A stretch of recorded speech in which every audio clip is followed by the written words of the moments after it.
নমস্কার বন্ধুরা, রিমিস কিচেনে আরও একটা নতুন পর্বতে তোমাদের স্বাগত জানাই। আজ আমি তোমাদের সাথে শেয়ার করব একেবারে নতুন একটা পিঠার রেসিপি। এই পিঠাগুলো এতটাই টেস্টি যে একবার এই শীতকালে পিঠাগুলো তৈরি করে খাও তাহলে আর ঝামেলা করে আর অন্য কোনো পিঠে বানাতেই ইচ্ছে করবে না। এতটাই টেস্টি আর এতটাই সহজ বন্ধুরা। তো চলো দেখে নিই রেসিপিটা। এখানে দেখো, রেসিপিটা বানানোর জন্য আমি নিয়ে নিয়েছি গোবিন্দভোগ চাল। এখানে গোবিন্দভোগ চাল নিয়েছি আমি 160 ml মেজারিং কাপের 1 কাপ নিয়ে নিয়েছি। তোমরাও যে কোনো একটা মাপ করে এই চালটা নিয়ে নেবে। তো দেখো, আমি সেই চালটাকে একটা পাত্রের মধ্যে নিয়ে নিচ্ছি। এবার এই চালটাকে ভালোভাবে কিন্তু 2 থেকে 3 বার ধুয়ে পরিষ্কার করে নেব।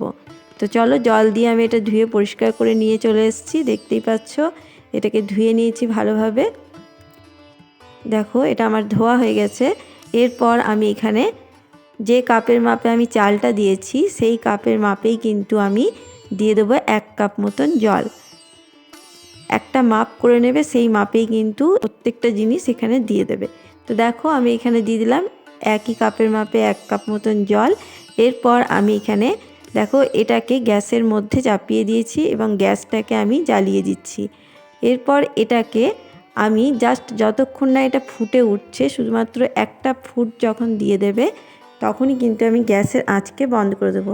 দেখো, দেখতেই পাচ্ছ, ঠিক একবার শুধু ফুটে উঠবে জলটা, ততক্ষণই কিন্তু এই চালটা গ্যাসের আঁচের মধ্যে বসানো থাকবে। তারপরে এই গ্যাসের আঁচটাকে আমি বন্ধ করে দিলাম। এরপর আমি এটাকে ঢাকা দিয়ে 20 থেকে 25 মিনিটের মতন রেখে দেব। এটাকে আমি 20 থেকে 25 মিনিটের মতো রেখে দিচ্ছি। দেখো, আমি প্রায় 25 মিনিট পর ফিরে এলাম। দেখতেই পাচ্ছ, পুরো কিন্তু চালগুলো একদম ড্রাই হয়ে গেছে। চালের মধ্যে কিন্তু জল অনেকটাই কমে গেছে, দেখে বুঝতেই পারছো। অল্প একটু জল শুধু রয়ে গেছে। এই জলটা দিয়েই কিন্তু আমি আজকে চালটা বেটে নেব। তোমরা চাইলে শিলনোড়াতেও বেটে নিতে পারো, কিন্তু মিক্সিতে করে নিলে সহজেই বেটে নেওয়া যাবে। তাই আমি এটা মিক্সিতেই নিয়ে নিচ্ছি। এখানে মিক্সির ছোট জারটা ব্যবহার করছি, তাই জন্য আমি এটাকে দুবারে ঘুরিয়ে নেব। তোমরা চাইলে বড়টা ব্যবহার করতে পারো এবং একেবারে ঘুরিয়ে নিতে পারো। আর যদি তোমাদের প্রয়োজন পড়ে এখানে কিন্তু অল্প একটু জলের ব্যবহার করতে পারো। আমি কিন্তু আর কোনো জল দিলাম না। এবার এটাকে দেখো, প্রথমে একবার বেটে নিয়েছি, এটা দ্বিতীয়বারে। দেখতেই পাচ্ছ কতটা সুন্দর তৈরি হয়েছে। একদম কিন্তু মসৃণ একটা পেস্ট তৈরি হয়েছে। ঠিক এইভাবেই কিন্তু করে নিতে হবে। দেখে নিশ্চয়ই বুঝতে পারছো আর কতটা সুন্দর হয়েছে। একদম পুরো মসৃণ পেস্ট কিন্তু আমি তৈরি করে নিয়েছি। আর ঠিক দেখতেই পাচ্ছ যে কতটা ঘন রয়েছে। তো আমি সমস্তটা এটাতে ঢেলে নিচ্ছি।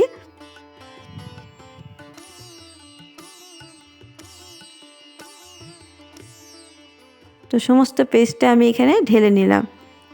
এরপর আমি একটু গরম জল দিয়ে এই মিক্সির জারটাতে কিন্তু সামান্য গরম জল দিয়ে একটু শেষে দিয়ে দিচ্ছি।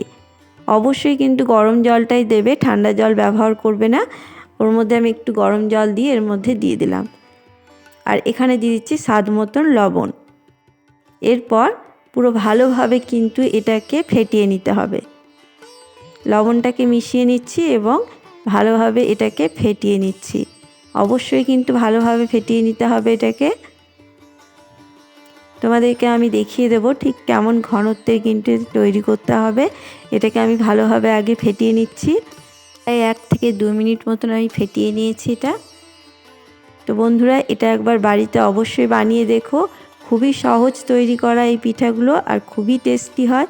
তো দেখো, দেখতেই পাচ্ছ নিশ্চয়ই, ঠিক পোয়া পিঠের যেমন ব্যাটারটা তৈরি হয় সেরকমভাবেই কিন্তু এটাকে তৈরি করে নিতে হবে। আর একটা কথা বলতে ভুলে গেছি, এটা কিন্তু তোমরা চালের গুঁড়ি দিয়েও তৈরি করতে পারো। যদি তোমাদের হাতের কাছে এখানে গোটা চাল না থাকে তাহলে চালের গুঁড়িটাও ব্যবহার করতে পারো। তো দেখো, এটা আমার রেডি হয়ে গেছে। দেখতেই পাচ্ছ ব্যাটারের ঘনত্বটা। এটাকে আমি সরিয়ে রাখছি ঢাকা দিয়ে, 10 মিনিটের জন্য রেস্টে রেখে দিচ্ছি। ততক্ষণে চলো, আমি ওইদিকে গ্যাস জ্বালিয়ে কড়াই বসিয়ে দিয়েছি। কড়াইয়ের মধ্যে আমি নিয়ে নিচ্ছি 1/2 লিটার মতন দুধ। এখানে আমি 1/2 লিটার দুধ নিয়ে নিচ্ছি, একটু ঘন দুধটাই ব্যবহার করছি। এরপর এই দুধটাকে একটু জাল দিয়ে নেব যতক্ষণ না এটা ফুটে উঠছে। এটা ফুটে ওঠা পর্যন্ত অপেক্ষা করব। তোমরা চাইলে কিন্তু এখানে ডাস্ট দুধটাও ব্যবহার করতে পারো। আমি লিকুইড দুধ দিয়ে এটা করে দেখাচ্ছি। আর এখানে দেখো দুটো এলাচকে ফাটিয়ে নিয়ে দিয়ে দিয়েছি। এরপর দুধটা ফুটে ওঠা পর্যন্ত অপেক্ষা করব। তো দেখতেই পাচ্ছ দুধটা কিন্তু ফুটে উঠেছে। এরপর আমি এখানে দিয়ে দিচ্ছি যে কাপের মাপে আমি এখানে চাল দিয়েছি, সেই কাপের মাপে 1 কাপের একটু কম আমি নিয়ে নিলাম চিনি। চিনিটা দিয়ে এবার চিনিটা যতক্ষণ না মিশে যাচ্ছে ভালোভাবে, চিনিটা যতক্ষণ না গলে যাচ্ছে ততক্ষণ কিন্তু এটাকে আমি নাড়াচাড়া করে ফুটিয়ে নেব। দুধটা কিন্তু ঘন করার কোনো প্রয়োজন নেই, জাস্ট একটু চিনিটা গলে গেলেই হবে। আর দুধটা একটু ফুটিয়ে নেব। তো দেখতেই পাচ্ছ দুধটা কিন্তু ফুটে উঠছে আস্তে আস্তে, আর চিনিটাও গলে গেছে। আমি কিন্তু এটা আর জাল দেব না, এটাকে আমি এবার সরিয়ে রাখছি। আর এইদিকে আবারও একটা তাওয়া বসিয়ে দিয়েছি। তাওয়ার মধ্যে দিয়ে দিচ্ছি এখানে 1/2 চামচেরও একটু কম ঘি। ঘিটা অবশ্যই দেবে, কোনো রকম তেল ব্যবহার করবে না। এখানে এটা ঘি দিয়েই কিন্তু আমি তৈরি করব। যেহেতু আতপ চালের আমি এটা তৈরি করছি, আতপ চালের সাথে ঘিয়ের গন্ধটা কিন্তু অপূর্ব লাগবে। তাই চেষ্টা করবে ঘিটা দিয়েই কিন্তু করার। এখানে খুবই কম ঘি লাগবে। দেখো আমি কিন্তু একবার একটু ঘি দিয়ে দিয়েছি এবং ব্রাশ করে নিয়েছি। এরপর এই ব্যাটারটাকে আমি আরও একবার গুলিয়ে নিলাম ভালোভাবে কিন্তু একটু মিশিয়ে নিলাম। এরপর আমি ছোট্ট ছোট্ট করে ঠিক বাতাসার মতন সাইজে প্রত্যেকটা দিয়ে দেব। ঠিক এইভাবে কিন্তু দিয়ে দিতে হবে। দেখতেই পাচ্ছ দেখতে কতটা সুন্দর লাগছে। আর ঠিক এরকমভাবে বাতাসার মতন করে কিন্তু খুবই তাড়াতাড়ি দেওয়া হয়ে যাবে। তোমরা হয়তো ভাবছো যে এটাতে অনেক সময় লাগবে, কিন্তু না বন্ধুরা, এটাতে মোটেও সময় লাগবে না, খুবই তাড়াতাড়ি তৈরি হয়ে যাবে। গ্যাসের আজকে কিন্তু লোতে রেখে দিয়েছি। একবার বাড়িতে অবশ্যই বানাও এবং বানিয়ে দেখো, আর খেতে তো ভীষণই টেস্টি হয়। তো দেখো আমি যতগুলো আমার ধরছে আমি ততগুলোই কিন্তু এখানে দিয়ে দিচ্ছি। এরপর এটাকে আমি ঢাকা দিয়ে ঠিক 1 থেকে 1.5 মিনিট মতন হতে দেব। তার বেশি কিন্তু হতে দেব না, তাহলে কিন্তু তলাটা লাল হয়ে যাবে। তো দেখো আমার 1.5 মিনিট হয়ে গেছে। আমি এটাকে খুলে দেখে নিচ্ছি, তোমাদেরকে আমি দেখিয়ে দিচ্ছি। ঠিক তলাটাও কিন্তু একদম সাদাই রয়ে গেছে। একই রকমভাবে দুই পাশই একদম সাদা থাকবে। আর দেখতে পুরো দেখো বাতাসার মতনই লাগছে। আর এরকমভাবে পাতলা পাতলাই কিন্তু তৈরি করে নিতে হবে। দেখতে পাচ্ছ কত সহজে কিন্তু উঠে যাচ্ছে, দেখে তোমরা বুঝতেই পারছো ওঠানোটার কোনো ঝামেলাই নেই। তো দেখো একটা তোমাদেরকে দেখাচ্ছি, দেখতে পাচ্ছ একদম দুই পাশে কিন্তু সাদা ভাব হয়েছে। খুব বেশিক্ষণ রাখবে না, তাহলে কিন্তু পিছনটা লাল হয়ে যাবে। তো চলো এইগুলো প্রথম ব্যাচেরগুলো তৈরি হয়ে গেছে, আমি সমস্ত তুলে রাখছি। তো বন্ধুরা আজকে আমার এই পিঠার রেসিপি যদি তোমাদের ভালো লেগে থাকে অবশ্যই একটা লাইক করে দিও এবং আমার চ্যানেলটাকে সাবস্ক্রাইব করে দিয়ে আমার পাশে থেকো। আরও নিত্য নতুন রেসিপি পেতে আমার চ্যানেলটাকে অবশ্যই সাবস্ক্রাইব করে রেখো বন্ধুরা। তো দেখো আমি কিন্তু আর কোনো রকম ঘি ব্যবহার করলাম না, ওই একইভাবে ব্রাশটা জাস্ট বুলিয়ে দিলাম। তারপরেই আবার কিন্তু আমি ব্যাটারটা দিতে শুরু করেছি। দেখতেই পাচ্ছ ঠিক বাতাসার মতন করে আবারও ঠিক একইভাবে আমি দিয়ে যাচ্ছি। আর কতটা সহজ আর কতটুকু সময় লাগছে দেখে নিশ্চয়ই বুঝতেই পারছো। খুবই কম সময় লাগবে, কোনো রকম সময়ই লাগবে না এটাতে, আর কোনো ঝামেলাই মনে হবে না। আর এরকমভাবে করলে কিন্তু অনেকগুলো পিঠাই তৈরি করে নিতে পারবে। তোমাদেরকে আমি দেখিয়ে দেবো ঠিক 1 কাপ আতপ চালে কিন্তু অনেকগুলো পিঠাই আমার তৈরি হয়েছিল। আর খেতে ভীষণই টেস্টি হয়েছিল বন্ধুরা। আগে করে তোমরা আমাকে কমেন্ট বক্সে অবশ্যই জানিও। দেখো যখনই দেখবে ওপরটা এরকমভাবে শুকিয়ে এসছে জানবে কিন্তু এটা হয়ে গেছে।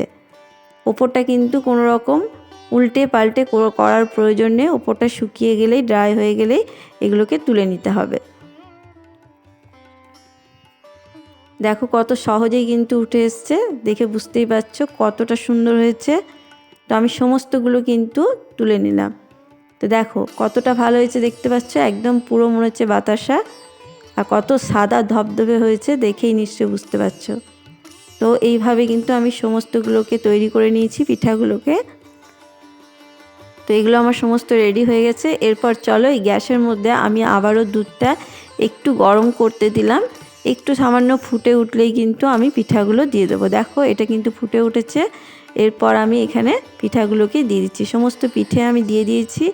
এরপর এটাকে জাস্ট 2 মিনিট ফুটিয়ে নেব, তাহলে কিন্তু পিঠাগুলো তৈরি হয়ে যাবে। তোমরা দেখে নিশ্চয়ই ভাবছো হয়তো এগুলো ভেঙে যাবে দুধের মধ্যে দিলে, কিন্তু না বন্ধুরা, একদম পুরো পারফেক্ট থাকবে, কোনো রকম কিন্তু ভেঙে যাবে না। তোমাদেরকে আমি দেখিয়ে দিলাম, দেখতেই পাচ্ছ। তো চলো, এগুলো আমার হয়ে গেছে, আমি সার্ভ করে দিচ্ছি। দেখো দেখতে কতটা লোভনীয় হয়েছে, আর একটাও কিন্তু ভেঙে যায়নি। দেখে নিশ্চয়ই বুঝতেই পারছো যে কতটা সুন্দর হয়েছে। তো আমি পুরোটা পরিবেশন করে দিলাম এখানে, আর এটা ঠান্ডা ঠান্ডা পরিবেশন করবে, তবেই ভালো লাগবে। এবার এই শীতকালে কিন্তু একটু নলেন গুড় না হলে হয় না, তো আমি এখানে একটু খেজুরের গুড় বা নলেন গুড় এখানে ঢেলে দিলাম, যাতে এটার টেস্টটা কিন্তু দ্বিগুণ হয়ে যাবে। বন্ধুরা, এই ছিল আজকের রেসিপি। আবার কোনো নতুন রেসিপি নিয়ে হাজির হব। ধন্যবাদ।